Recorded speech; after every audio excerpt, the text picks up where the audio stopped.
रात के 10:30 बजे थे। नरेन के आने का कोई अता पता नहीं था। हालांकि उसने विभा को फ़ोन कर दिया था कि उसे आने में देर हो जाएगी, सो वह खाना खाकर दरवाज़ा बंद कर सो जाए, उसका इंतज़ार ना करे।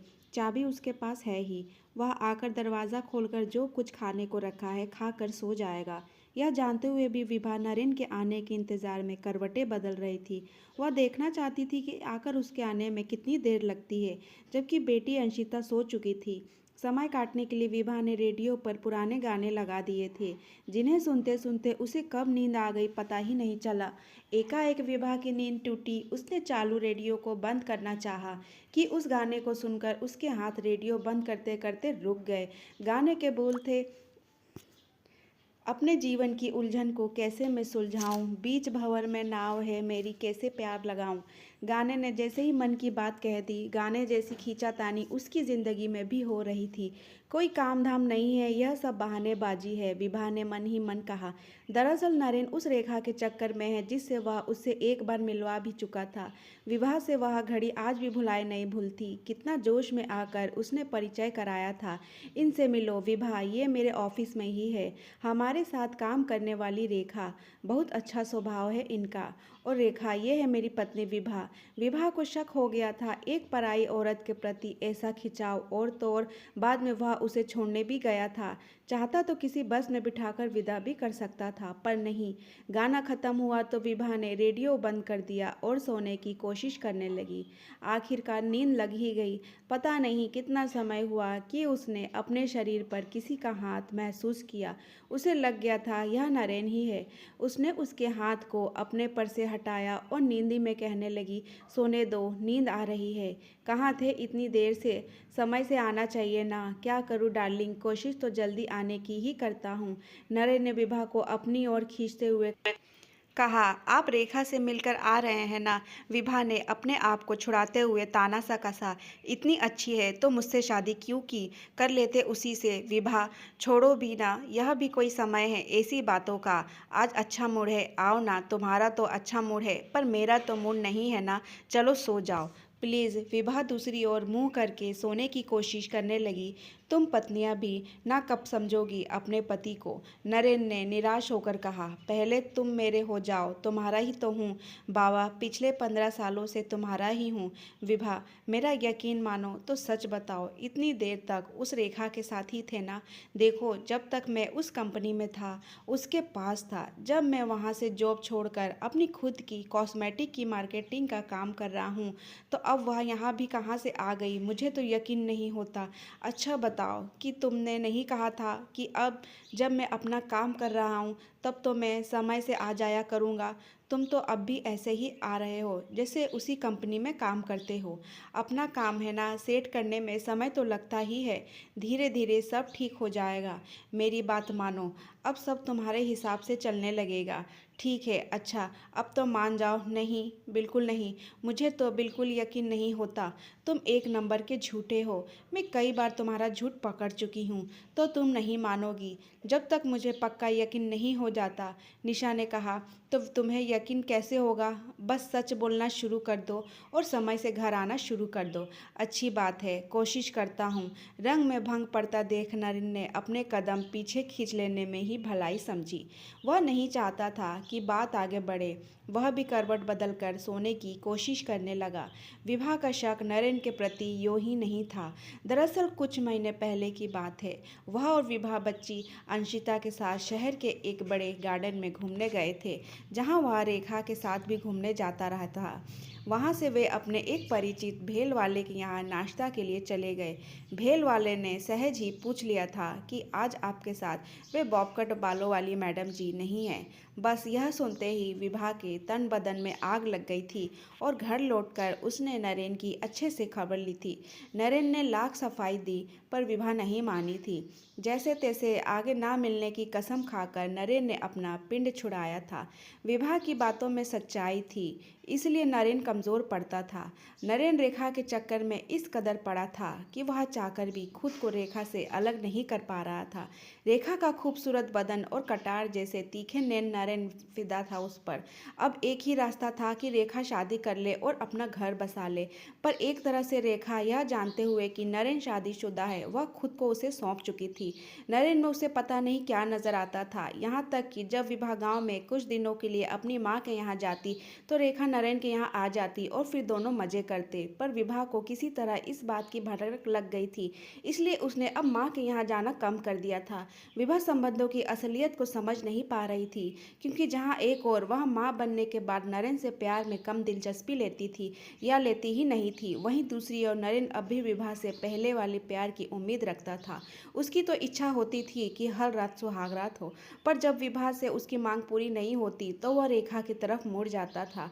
इस तरह नरेन का रेखा से जुड़ाव एक मजबूरी था जिसे विभा समझ नहीं पा रही थी। विभा ने रेखा वाली सारी बातें अपने तक ही सीमित रखी थी। अगर वह नरेन के रेखा से प्रेम संबंध वाली बात अपने माँ या बाबूजी को बताती तो उन्हें बहुत दुख पहुंचता, जो वह नहीं चाहती थी। विभा के सामने यह जो रेखा वाली उलझन है, वह इसे खुद ही सुलझा लेना चाहती थी। दो बच्चों में से एक बच्चा यानी अंशिता से बड़ा लड़का अर्पित तो अपने ननिहाल में पढ़ रहा था, क्योंकि यहाँ पैसे की समस्या है। अभी मकान हो जाएगा तो हो जाएगा, फिर बच्चों का कैरियर, उनकी शादी का काम पड़ेगा। नरेन में ऐसे खुद का मकाम तो होने से रहा। नरेन के प्यार का इस तेज बहाव को लेकर विभा एक बार डॉक्टर से मिलने की कोशिश भी कर चुकी थी कि प्यार में अति का भूत उस पर से किसी तरह उतरे। ऐसा होने पर वह रेखा से भी दूर हो सकेगा। उसने यह भी जानने की कोशिश की थी कि कहीं वह कुछ करता तो नहीं है, पर ऐसी कोई बात नहीं थी। अब वह अंशिता को ज़्यादातर अपने आसपास ही रखती थी ताकि नरेन को भूल कर भी एकांत ना मिले। अगले दिन नरेन ने काम पर जाते हुए विभा के हाथ में 200 रुपये रखे और मुस्कुराते हुए उसकी कलाई सहलाई। विभा ने आंखें तरेरी। नरेन सहमते हुए बोला, जानू आज साप्ताहिक हाट है, सब्जी के लिए पैसे दे रहा हूँ, भूलना मत, वरना फिर रोज़ आलू खाने पड़ेंगे। कहते हुए टीवी देख रही अंशिता को प्यार से अपने पास बुलाते हुए उससे शाम को आइसक्रीम खिलाने का वादा करते हुए अपने बैग को थामते हुए बाहर निकल गया। विभा दरवाजा बंद कर अपने काम में जुट गई। उसे तो याद ही नहीं था कि सचमुच आज तो हॉट का दिन है, उसे हफ्ते भर की सब्जी भी लानी है। वह अंशिता की मदद लेकर फटाफट काम पूरा करने में जुट गई। कामकाज खत्म करते ही अंशिता को पढ़ाई की हिदायत देकर वह बड़ा सा झोला उठाए विभा दरवाजा लॉक कर बाजार की ओर निकल गई। उसे अंशिता के चलते घर जल्दी लौटने की फिक्र थी। अभी विभा कुछ सब्जियां ही ले पाई थी और एक सब्जी का मोल भाव कर रही थी कि किसी ने पीछे से कंधे पर हाथ रखा। विभा पलटी तो एक अजनबी औरत को देखकर अचरज करने लगी। तुम विभा ही हो ना? उस अजनबी औरत ने विभा को हैरानी में देखा तो पूछा, जी, पर आप कौन हैं? अरे तारा दीदी आप। दरअसल आपको जूड़े में देखा तो झटपट विभा ने तारा टीचर के पैर छू लिए। सही पहचाना तुमने। कितनी कमज़ोर थी तुम पढ़ने में जब तुम मेरे घर ट्यूशन लेने आती थी, इसी से तुम मुझे याद हो, वरना एक टीचर के पास से कितने स्टूडेंट पढ़कर निकलते हैं, कितनों को याद रख पाते हैं हम लोग। आशीर्वाद देते हुए तारा दीदी ने कहा, मेरा घर यहाँ नज़दीक ही है, आइए ना, घर चलिए। विभा ने कहा, नहीं नहीं, फिर कभी, अभी मैं रिटायर हो चुकी हूँ और मेरे पास की कॉलोनी में रहती हूँ। लो यह है मेरा विजिटिंग कार्ड, घर आना, खूब बातें करेंगे। अभी इस वक्त थोड़ा जल्दी है, वरना रुकती। अच्छा चलती हूँ। विभा ने कार्ड पर लिखा पता पढ़ा और अपने पर्स में रखकर सब्जी के लिए आगे बढ़ गई। विभा ने तय किया कि वह अगले दिन तारा दीदी से मिलने उनके घर ज़रूर जाएगी। उसे लगा कि तारा दीदी उसकी उलझन को सुलझाने में मदद कर सकती है। अगले दिन सारा काम निपटाकर वह अंशिता को पड़ोस में रहने वाली उसकी हम उम्र सहेली के पास छोड़कर तारा दीदी के घर की ओर चल पड़ी और उसे घर ढूंढने में ज़रा भी परेशानी नहीं हुई। उसने डोरबेल बजाई तो दरवाज़ा खोलने वाली तारा दीदी ही थी। आओ विभा कहकर अपने साथ अंदर ड्राइंग रूम में ले जाकर बिठाया। सब कुछ करीने से सजा हुआ था। शरबत वगैरह पीने के बाद तारा दीदी ने विभा का हाथ अपने हाथ में लेते हुए पूछा, कहो क्या बात है विभा, सब कुछ ठीक ठाक है? ज़िंदगी किस तरह चल रही है? तुम्हारे मिस्टर, तुम्हारे बच्चे? विभा फिर जो शुरू हुई तो बोलती चली गई। तारा दीदी बड़े गौर से सारी बातें सुन रही थी। उन्हें लगा कि विभा की मुश्किल हल करने में अभी भी एक टीचर की ज़रूरत है। स्कूल में विभा सवाल लेकर जाती थी, आज वह अपनी उलझन लेकर आई है। अपनी उलझन बता देने से विभा काफ़ी हल्का महसूस हो रही थी, जैसे कोई सिर पर बोझ से उतर गया हो। तारा दीदी ने गहरी सांस ली। उन्होंने कहा, मुझे गर्व है कि तुम मेरी स्टूडेंट हो। अपना यह सब्र बनाए रखना, ऐसा कोई गलत कदम मत उठाना जिससे घर बर्बाद हो जाए। आखिर ये 2 बच्चों के भविष्य का भी सवाल है। तो बताओ ना दीदी, मुझे क्या करना चाहिए?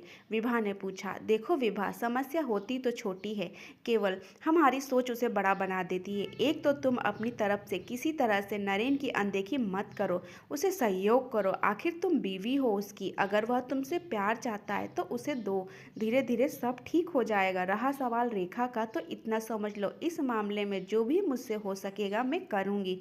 मैं अब आपके भरोसे हूँ दीदी। अच्छा चलती हूँ, क्योंकि घर पर अंशिता अकेली है।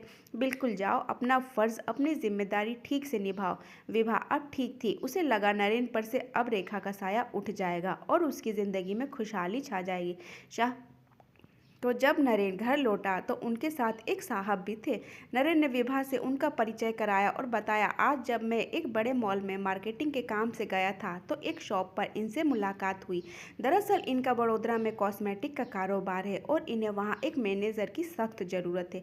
जब इन्होंने उस दुकानदार से मेरा बातचीत का लहजा और स्टाइल देखी तो ये बहुत प्रभावित हुए। मुझसे मेरा सारा जॉब एक्सपीरियंस सुना, मेरी लाइफ के बारे में जाना और कहने लगे, तो मुझे मैनेजर की सारी खूबियाँ दिखती है। मैं तुम्हें अपना यहाँ मैनेजर की पोस्ट ऑफ़र करता हूँ। अच्छी तनख्वाह, फ्लैट, गाड़ी, सब सहूलियतें मिलेंगी। मैंने इनसे कहा कि अपनी पत्नी से बात किए बिना मैं कोई फ़ैसला नहीं ले सकता, इसलिए इन्हें यहाँ ले आया। क्या कहती हो, क्या मैं इनका प्रस्ताव स्वीकार कर लूँ? पहले तुम कुछ दिनों के लिए वहाँ जाकर सब कामकाज देख लो, समझ लो। अच्छा लगे तो स्वीकार कर लो, विभा ने खुश होते हुए कहा। विभा को यह अच्छा लगा कि नरेन कितनी तवज्जो देते हैं उसे। आज पहली बार उसे लगा कि वह अब तक नरेन से बुरा बर्ताव करती रही है, वह भी सिर्फ एक रेखा के पीछे, और यह उलझन भी अब उसे सुलझती नजर आ रही थी। नरेन वडोदरा की ओर निकल पड़ा था। रोज रात को विभा से बात करने का नियम था उसका। विभा भी बातचीत में पूरी दिलचस्पी लेती। प्रतिदिन के कामकाज के बारे में, मालिक के बर्ताव के बारे में वह सब कुछ बताता। नए मिलने वाले फ्लैट जो वह देख भी आया था उसके बारे में बताया और कहा कि अब वडोदरा शिफ्ट होने में फ़ायदा ही है। विभा ने झटपट तारा दीदी के घर की ओर रुख किया। उन्हें नरेंद्र के वडोदरा की जॉब और वहीं शिफ्ट होने के बारे में बताया।